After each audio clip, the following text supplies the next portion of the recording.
بسم اللہ الرحمن الرحیم۔ السلام علیکم۔ آج اپریل کی 19 تاریخ ہے، سن 2020 ہے۔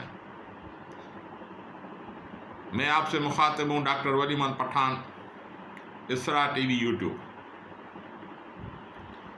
دنیا کا سب سے بڑا فوجی اتحاد جو ہے وہ نیٹو کا ہے،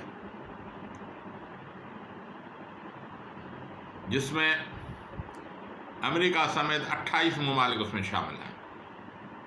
اور جب اب ٹرمپ برسر اقتدار آیا تو سب سے پہلے انہوں نے نیٹو کو نقصان پہنچانا شروع کر دیا۔ اقتدار میں آتے ہی نیٹو کے جتنے بھی سربراہان تھے اس پر ذاتی تنقید شروع کر دی، اور بعد میں امریکہ جو نیٹو کو امداد دیتا تھا، نیٹو تنظیم کو، اس میں ایک دم سے کٹوتی کر دی۔ حالانکہ نیٹو کے ممبران احتجاج کرتے رہے کہ یہ کٹوتی نہیں ہونی چاہیے۔ پھر نیٹو کا ایک معاہدہ تھا ایران کے ساتھ۔ امریکہ نے اعلان کیا کہ میں اس معاہدے سے دستبردار ہو رہا ہوں۔ نیٹو کے ممالک کو اسے سمجھاتے رہے کہ آپ اس سے نہ نکلیں، یہ ہمارے اتحاد کا معاہدہ ہے، لیکن اس نے کسی کی نہ مانی اور یک طرفہ اس معاہدے سے نکل گیا۔ جبکہ اس کے معاہدے میں باقی نیٹو کے ممبران کے جو یورپ میں ہیں ان کے بہت سارے مفادات تھے جن کو بہت ساری ٹھیس پہنچی، اور امریکہ کی جو دنیا میں پہلے نمبر اکانومی طاقت تھی،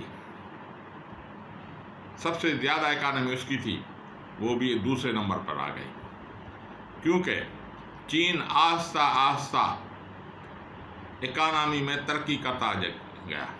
اور 2019 میں کی رپورٹ ہے 18-19 کی کہ امریکہ کی اکانومی $21 ٹریلین سے کچھ زیادہ ہے، جبکہ چین کی اکانومی $27 ٹریلین سے زیادہ تھی۔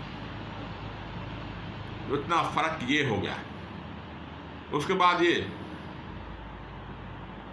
کرونا کا انفیکشن پھیلا، پہلے چین میں آیا، اور چین پر جیسے یہ انفیکشن پھیلا، چین نے کوئی سیاسی بیان نہیں دیا، باہر کی طرف دیکھا بھی نہیں، بلکہ یکسوئی کے ساتھ اس بیماری کے مقابلے میں لگ گیا، اور ایسا محسوس ہوتا تھا کہ یہ دنیا میں ہے ہی نہیں، دنیا سے کٹ گیا ہے، صرف وہیں اپنی بیماری میں لگا ہوا تھا، اور بالآخر بڑی کامیابی سے اس بیماری کو شکست دے دی اور کرونا کو اپنے ملک سے نکال باہر کیا۔ لیکن جب یہی بیماری نیٹو کے ممالک میں پھیل گئی تو اس میں انتشار آ گیا۔ سب سے پہلے اٹلی میں آیا۔ اٹلی نے بہت کہا کہ میری مدد کرو اور مجھے اس سے نکالنے کی کوشش کرو، لیکن یورپ کے کسی ممالک نے اسے دھیان نہیں دیا، اور بالآخر یہ پورے یورپ میں اور امریکہ میں پھیل گئی۔ اب پورا نیٹو کے ممالک اس بیماری میں پھنسے ہوئے ہیں۔ حالانکہ ہونا یہ چاہیے کہ یہ چین سے سبق سیکھتے اور یک سوئی کے ساتھ اس بیماری سے مقابلہ کرتے، لیکن انہوں میں اختلاف ظاہر ہونا شروع ہو گئے۔ کبھی بیان دیتے کہ یہ چین کی بیماری ہے، چین نے ہمارے طرف بھیجی ہے، ہمیں پوری انفارمیشن نہیں دی چین نے، ہم چین سے بدلہ لیں گے اور چین سے اس کا مواخذہ کریں گے۔ کبھی ٹرمپ بولتا ہے کہ یہ بیماری WHO کی ڈس انفارمیشن کی وجہ سے ہوئی، اس نے پوری ہمیں انفارمیشن نہیں دی۔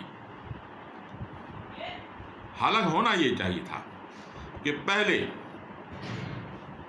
بیماری سے لڑتے اور بیماری کو نکال کر اپنے ملک سے باہر کرتے، اس کے بعد اس کے اسباب کو دیکھتے اور یہ دیکھتے کہ یہ بیماری کہاں سے آئی اور کیسے لگی اور غلطی کون سے ملک کی ہے، اس کا پھر محاسبہ ہو سکتا تھا اگر ان کو کسی کہاں شک ہے تو۔ لیکن ایسا نہیں ہوا، اور یہ آپس کے اختلافات میں الجھ رہے تھے۔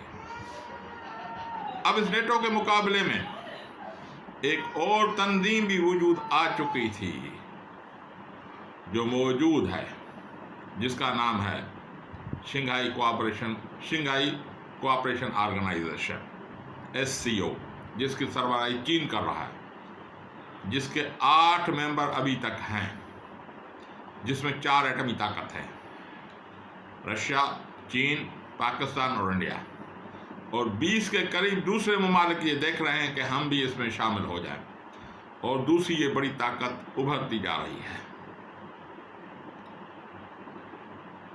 شنگھائی کوآپریشن آرگنائزیشن میں بہت سارے ممالک زیادہ ایکٹیو اس لیے نہیں ہو رہے تھے کہ نیٹو سے ڈر رہے تھے، امریکہ سے ڈر رہے تھے، اور یہ جتنے آبزرویشن کرتے ہیں، اگر ان کو یہ پتہ چل جائے کہ نیٹو اتنا طاقتور نہیں رہا جتنا پہلے تھا، تو یہ آسانی سے اور بھی شمولیت اختیار کر جائیں گے، اور یہ تنظیم مضبوط ہو جائے گی، کیونکہ اس کے پیچھے ایک بڑی اکانومی ہے، وہ چین کی ہے۔ جب اکانومی اس کے پیچھے ہو تو وہ تنظیم مضبوط ہو جائے گی، اور یہ طاقت پوری ایشیا میں پھیل چکی ہے۔ تو اب حالت یہ ہے کہ نیٹو کمزور ہو رہا ہے اور ایک اور تنظیم مضبوط ہو رہی ہے۔ گویا کہ یہ محسوس ہو رہا ہے کہ دنیا ایک پلٹا لے رہی ہے۔ وہ امریکہ اور نیٹو کے ممالک جو پوری دنیا کی قیادت کر رہے تھے، اب اس کا دکھتا یہ ہے کہ وہ قیادت اس کے ہاتھ سے نکلتی چلی جا رہی ہے، اور وہ قیادت اب ایسٹ کی طرف، مشرق کی طرف، چین کی طرف کھسکتی چلی جا رہی ہے۔ اور دوسری بات، امریکہ اور نیٹو یہ اسلحے کے بیوپاری ہیں۔ دنیا میں جنگ ہوگی تو اسلحہ بکے گا،